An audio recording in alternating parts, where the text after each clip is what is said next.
Paz e graça, irmãos. Eu quero falar um pouco hoje sobre a ira de Deus. Existe ira de Deus? Obviamente que existe. E existe não é porque eu estou dizendo, é porque a palavra de Deus fala sobre isso. E aí eu quero falar um pouco para tentar desmistificar algumas heresias que estão disseminando por aí, algumas igrejas mais atuais, como se não houvesse ira em Deus, porque eles fazem uma comparação da ira humana, né? E aí eles querem dizer que Deus não é humano, que Deus não pode se irar porque isso é um sentimento humano. Então, se a gente for olhar assim, Deus também não pode amar, porque amor também pode se entender como um sentimento humano, não é verdade? Só que a Bíblia ela usa esses termos, o próprio Deus fez com que os seus servos escrevessem nessa linguagem para que a gente pudesse entender coisas que são inexplicáveis. Muitas delas nós não entenderemos em sua essência, mas a gente vai conseguir entender a partir de uma perspectiva que o próprio Deus deixou para nós. Entender a ira, entender a justiça de Deus, entender o amor de Deus, tudo isso a gente entende de forma mais correta, digamos assim, quando a gente está alinhado com as Escrituras. O amor de Deus, ele não pode ser comparado com o sentimento humano, com essa percepção humana. Por quê? Porque o próprio sacrifício de Deus, de Cristo, né, que Deus enviou o seu Filho para nos salvar, humanamente falando, seria um ato perverso da parte de Deus. Como é que Deus pega o seu Filho, o único Filho, que é santo, que é imaculado, que é perfeito, que é justo, que é puro, e envia à terra para que ele seja morto pelas pessoas que são perversas e ímpias para salvá-las? Você pegaria o seu filho recém-nascido ou que já tivesse uma certa idade e mandaria para uma prisão para matarem ele, para sacrificarem ele em prol da salvação daqueles que estão lá matando ele? Não tem lógica. Então, o amor de Deus é um amor que não se pode medir, que a gente não tem como compreendê-lo, certo? Se eu for fazer uma comparação do amor de Deus com o amor humano, ele já não passa nesse crivo. E aí o que é que está acontecendo? As pessoas dessas igrejas, eles estão exaltando tanto o amor de Deus, que eles estão equiparando o amor de Deus à percepção de amor humana. E isso faz com que eles não creiam que Deus se ira. E a Bíblia diz que Deus, todos os dias, ele se ira. O termo utilizado no original tem essa inclinação para nós usarmos essa tradução, né, de que ele se ira ou que ele se indigna todos os dias. E o que seria essa ira e essa indignação de Deus que ele tem todos os dias? É justamente contra o pecado e contra a impiedade. A ira de Deus, ela está completamente associada à sua santidade. Deus não se ira como o homem se ira. Nós nos iramos a partir de um sentimento perverso que há em nós. Nós temos uma inclinação ao pecado. Nós temos uma inclinação para aquilo que é perverso e mal. Então, se eu me iro, sempre eu vou me irar baseado nisso. Deus não. Deus ele se ira porque ele é santo. E por causa da sua santidade, ele se ira porque a sua santidade é contra o pecado, contra a injustiça e contra a impiedade, contra toda a iniquidade. Então, quando eu digo que Deus se ira, eu não estou falando uma coisa errada. Por quê? Porque a ira de Deus ela é totalmente diferente da nossa.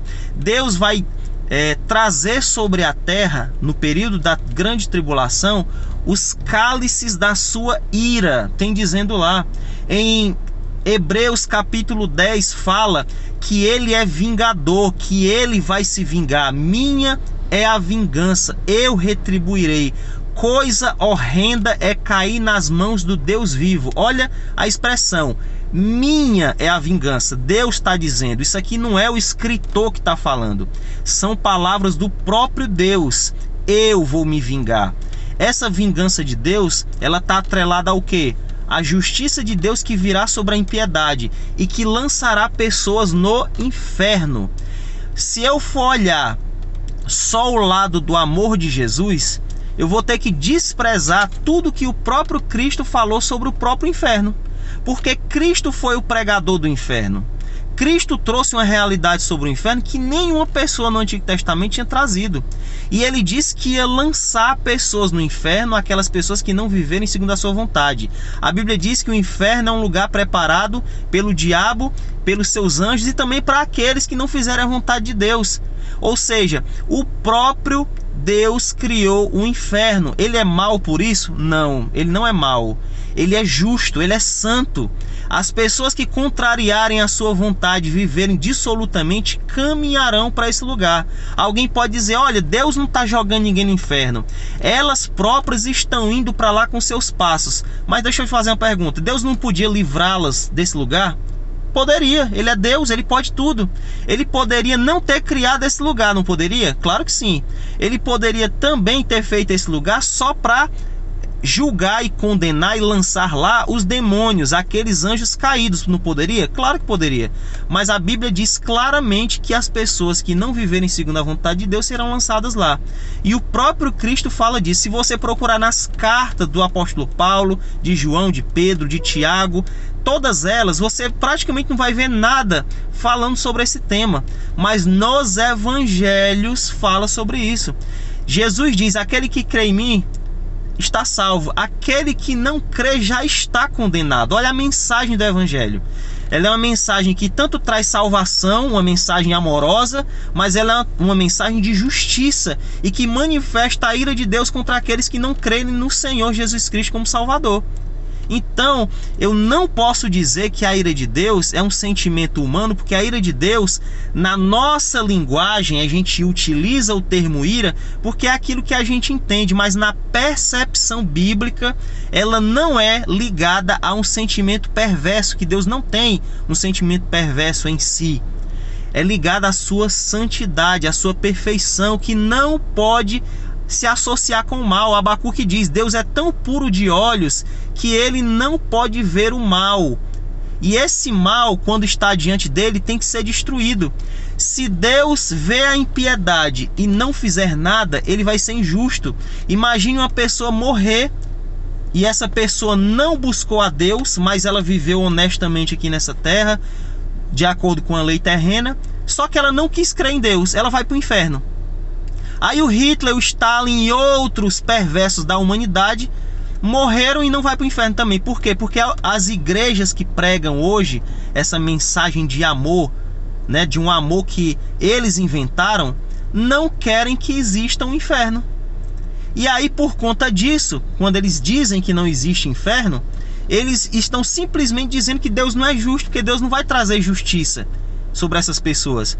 Outros ainda querem dizer uma coisa totalmente antibíblica, que Deus vai salvar todas as pessoas, independente daquilo que elas fizeram. É mais injusto ainda, meus irmãos. Então, entendam, a linguagem bíblica foi uma forma que Deus quis que nós tivéssemos diante de nós para nós aprendermos a sua palavra. Muitas palavras poderão não expressar realmente o que Deus quer dizer, mas os princípios bíblicos estão aí para nós entendermos. Então, se eu falar de ira e de amor de Deus, eu tenho que entender numa percepção muito mais profunda. Eu não posso entender um amor que ama incondicionalmente, mas e que deixa a pessoa fazer o que ela quer e viver do jeito que ela quiser. E eu não posso entender a ira de Deus como uma ira humana, porque não é.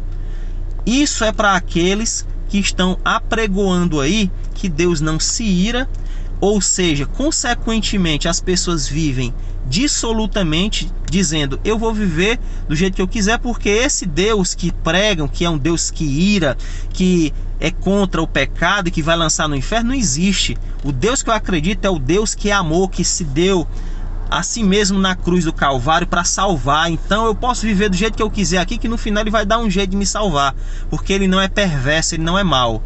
Isso é uma mensagem diabólica. Deus não daria o seu filho por nada.